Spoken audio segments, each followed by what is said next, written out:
இந்த மலை ரொம்ப டிஃபிகல்ட்டாக இருக்குங்க. மற்ற மலையில் கூட அட்லீஸ்ட் கொஞ்சம் தூரம் கல், கொஞ்சம் தூரம் வந்து நடக்கிற மாதிரி வரும். ஆனால் இது ஃபுல்லாகவே வந்து படிக்கட்டு தான். அது ஒவ்வொரு படிக்கட்டும் பார்த்திங்கன்னா ரொம்ப தூரமாக இருக்குங்க. ஏறுறது ரொம்ப சவாலாக தான் இருக்குது. ரொம்ப ரிஸ்க்காக இருக்குது இந்த தியாகதுர்க மலை. ஹே காய்ஸ், இன்றைக்கி நம்ம எங்கே வந்திருக்கோன்னா, தமிழ்நாட்டில் யாருமே போக முடியாத, அது மட்டும் இல்லாமல் யாருக்குமே தெரியாத ஒரு முக்கியமான இடத்துக்கு தாங்க வந்திருக்கோம். இந்த கோட்டை பார்த்திங்கன்னா பிரிட்டிஷ் ஆட்சி காலத்தில் இராணுவ தளமாக வந்து இயங்கியிருக்குங்க.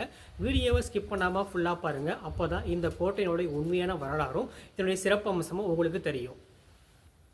இந்த தியாகதுர்க கோட்டை எங்கே இருக்குன்னா, தமிழ்நாட்டில் கள்ளக்குறிச்சி மாவட்டத்திலேருந்து ஒரு 15 கிலோமீட்டர் தொலைவில் இருக்கக்கூடிய தியாகதுர்கம் என்னும் ஊரில் தாங்க இந்த கோட்டை வந்து இருக்குது.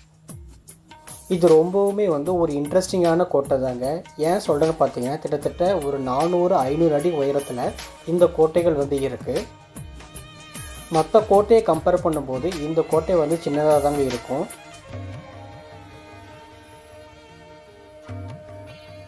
இதுதான் இந்த கோட்டையுடைய தானிய கிடங்கு. பராமரிப்பு இல்லாமல், அதுவும் பண்ணால் 16ஆம் நூற்றாண்டு வந்து கட்டியிருக்காங்க.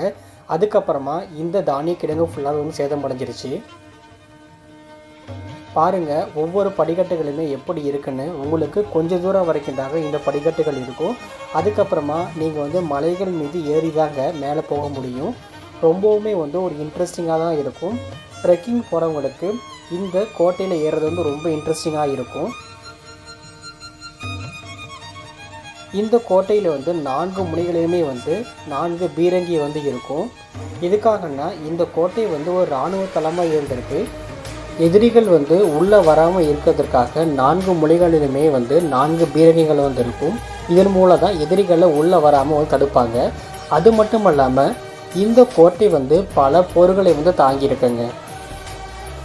முதலாக இந்த கோட்டையை எப்போ கட்டுறாங்கன்னா, 16ஆம் நூற்றாண்டில். யார் கட்டுறாங்கன்னா, பிரிட்டிஷ் ஆட்சி காலத்தில் தான் வந்து கட்டுறாங்க. அதுக்கப்புறமா இந்த கோட்டையை வந்து ஹைதர் அலி வந்து போர் புரிஞ்சு வந்து ஆக்கிரமிப்பு பண்ணிடுறாரு. கடைசியாக இந்த கோட்டையை யார் ஆக்கிரமிப்பு பண்ணுறாங்கன்னா, திப்பு சுல்தான் தான். அதாவது திப்பு சுல்தான் வந்து ஹைதர் அலிகிட்ட வந்து நல்லா போர் புரிஞ்சு ஹைதர் அலிகிட்டே இருந்து இந்த கோட்டையை வந்து மீட்டு வச்சுக்கிறாரு. பாருங்கள், உங்களுக்கு படிக்கட்டுகள் சுத்தமாகவே இருக்கவே இருக்காதுங்க. உங்களுக்கு இந்த மாதிரி வந்து கரடுமுரடான பாறை மற்றும் அது இருக்கும். அது மேலே தான் நீங்கள் வந்து ஏறி போகணும். கொஞ்சம் ஸ்லிப் ஆனாலுமே நீங்கள் வந்து கீழே விழுந்துருவீங்க. ரொம்பவுமே வந்து ஜாக்கிரதையாக மேலே ஏற முடியும். வீடியோவை ஸ்கிப் பண்ணாமல் ஃபுல்லாக பாருங்கள்.